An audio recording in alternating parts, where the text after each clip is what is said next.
성공한 나라로 알려져 있어요. 민주주의도 하고 방공도 잘 하고 실업률도 세계에서 가장 작고 지금 복지 문제로 유럽이 흔들리지만은 한국은 근대하다.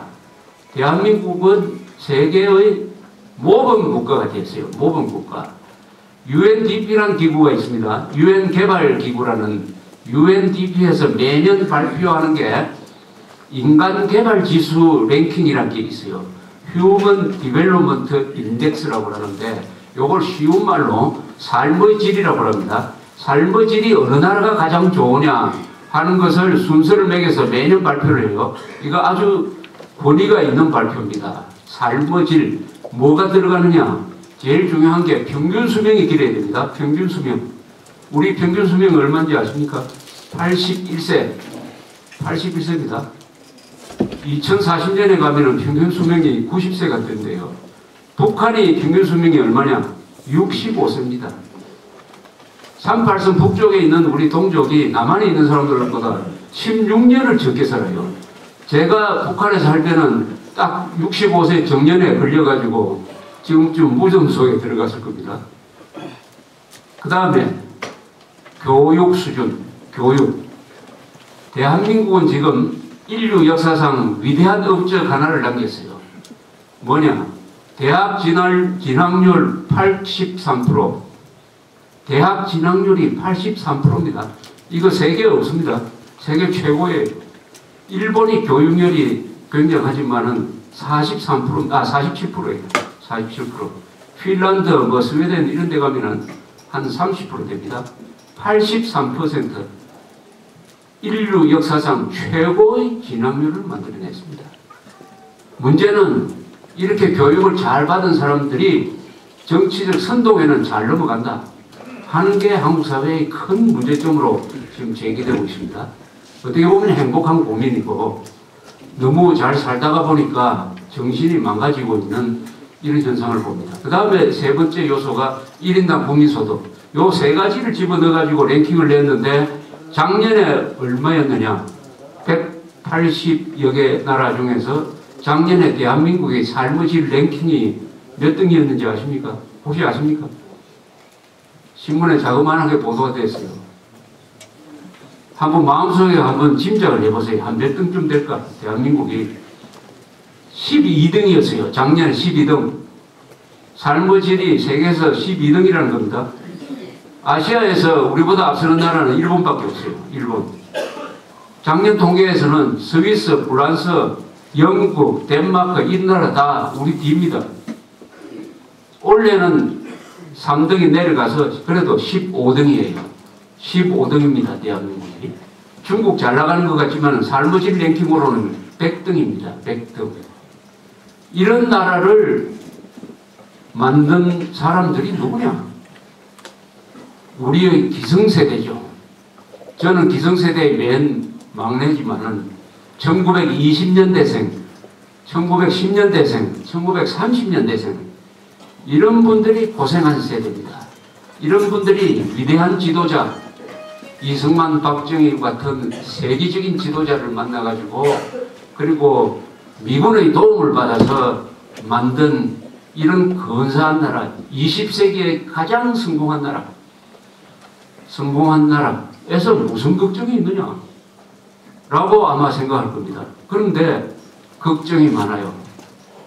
대한민국은 걱정이 많은 나라입니다. 젊은 사람은 젊은 사람대로 걱정이 많고 나이 많은 사람은 또 다른 방면에서 걱정이 많은 것입니다.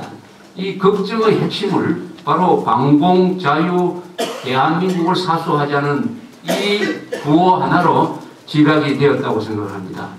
그 불안의 핵심은 바로 민노당과 같은 종북 세력입니다. 이 종북 세력의 선동입니다. 선동.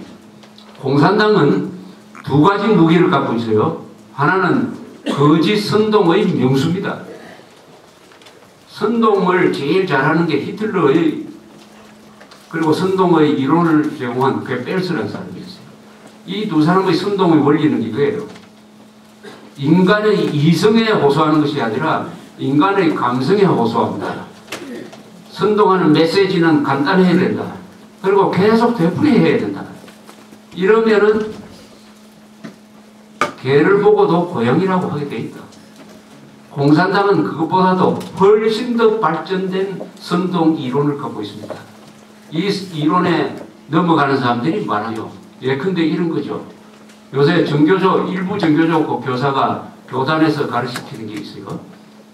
뭐냐, 북한이 못 사는 것은 북한 사람 책임이 아니고 뭐냐, 미국이 경제 봉쇄를 해서 못 산다.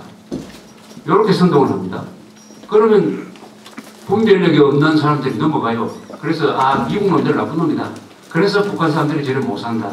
이렇게 생각을 하게 되는 것입니다. 그것은 거짓말이죠.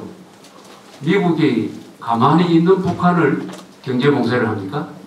온갖 나쁜 짓 하고 테러하고 천안함 폭침하고 하니까 경제 봉쇄를 하고 핵 개발을 하고 핵 개발을 포기하겠다고 해놓고 뒤에서 또 다른 방향의 핵 개발을 하니까 경제 봉쇄를 하는 건데, 이런 전후사정 다 생략해버리면 그런 이야기를 한다.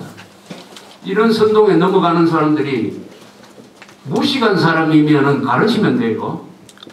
그러나 배운 사람이 넘어간다.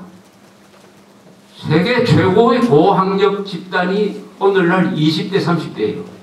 20대, 30대는 대학, 여기 계시는 분들이 표본이 되겠는데 대학 졸업자가 60%입니다. 그 세대를 키운 부모 세대, 50대, 60대는 대학 졸업자가 10%. 즉 부모 세대가 희생을 해가지고 20대, 30대 자녀들을 잘 키워놨더니 여기에 문제가 생겼어요. 정치적 선동에 넘어간다. 좌익 선동에 넘어간다. 양극화 선동에 넘어가가지고 분별력이 망가져버렸다 하는 것이 과학적으로 몇 번이나 검증이 됐습니다. 첫째, 2008년에 미국산 쇠고기 선동이 있었어요. 미국산 쇠고기는 세계에서 가장 안전한 것입니다. 미국산 쇠고기 먹고 인간 광우병에 걸린 사람은 지금까지 단 한 사람도 없는데, 좌익들이 MBC를 통해서 선동을 하고 여기에 야당이 합세를 하고 종북 단체들이 거리로 내몰려 나오니까 한때 국민들의 60%가 미국산 쇠고기 먹으면 인간 광우병에 걸릴 위험이 있다고 속아 넘어갔습니다. 국민 60%가 속아 넘어갔어요. 천안함 폭침이 북한 소행이라고 하는 것은 IQ가 50만 돼도 알 수가 있어요. 그 국민학교 안 다니도 알 수 있는 겁니다. 그런데 정부가 완벽한 조사를 해가지고, 그것도 국제조사를 해가지고 발표를 했더니 천안함 폭침이 북한 소행이 아니라고 생각하는 사람이 한때 30%였어요. 그런데 이 조사를 보면은 이 30%가 주로 누구냐? 고학력자, 젊은 사람, 특히 20대, 30대, 40대에서는 한때 40%가 안 믿는, 그러면은 배운 무식자죠.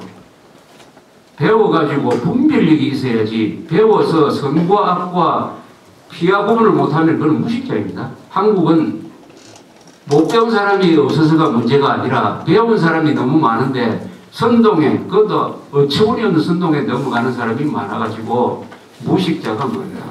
배운 무식자를 어떻게 할 거냐. 이것을 해결해야 됩니다. 이거 해결하지 않으면 종북 세력은 없어지지 않아요.